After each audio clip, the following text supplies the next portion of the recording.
Hello everyone. 35ನೇ ಪ್ರಶ್ನೆಯನ್ನ ನೋಡೋಣ. ಚೆಲುವೆ ಪುಡಿ ತಯಾರಿಕೆಯ ರಾಸಾಯನಿಕ ಸಮೀಕರಣ ಬರೆಯಿರಿ. ಚೆಲುವೆ ಪುಡಿಯನ್ನ ಸುಣ್ಣದ ತಿಳಿ ನೀರನ್ನ ಬಳಸಿ ತಯಾರು ಮಾಡ್ತೀವಿ. ಅದು ಹೇಗೆ ಅಂತ ಅಂದ್ರೆ ರಾಸಾಯನಿಕ ಸಮೀಕರಣ ಕ್ಯಾಲ್ಸಿಯಂ ಹೈಡ್ರಾಕ್ಸೈಡ್, ಇದು ಸುಣ್ಣದ ತಿಳಿ ನೀರು. ಇದನ್ನ ಕ್ಲೋರಿನ್ ಜೊತೆ ವರ್ತಿಸಿದಾಗ, ಕ್ಯಾಲ್ಸಿಯಂ ಹೈಡ್ರಾಕ್ಸೈಡ್ ಕ್ಲೋರಿನ್ ಜೊತೆಗೆ ವರ್ತಿಸಿದಾಗ ಏನಾಗತ್ತೆ, CaO ಅನ್ನುವಂತಹ ಒಂದು ಸಂಯುಕ್ತ ಉಂಟಾಗತ್ತೆ. ಅದರ ಜೊತೆನಲ್ಲಿ ನೀರು ಉಂಟಾಗತ್ತೆ. ಈ CaOCl2 ಏನಿದೆ, ಇದನ್ನ ಕ್ಯಾಲ್ಸಿಯಂ ಆಕ್ಸಿಕ್ಲೋರೈಡ್ ಅಂತ ಹೇಳ್ತೀವಿ. ಇದನ್ನೇ ಆಡು ಭಾಷೆಯಲ್ಲಿ ಚೆಲುವೆ ಪುಡಿ ಅಂತ ಕರೆಯೋದು,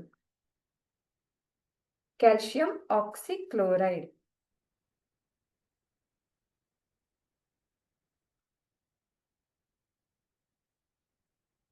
ಸೊ ಇದರ ತಯಾರಿಕೆಯ ರಾಸಾಯನಿಕ ಸಮೀಕರಣ ಈ ರೀತಿಯಾಗಿ ಬರಿಬೇಕು.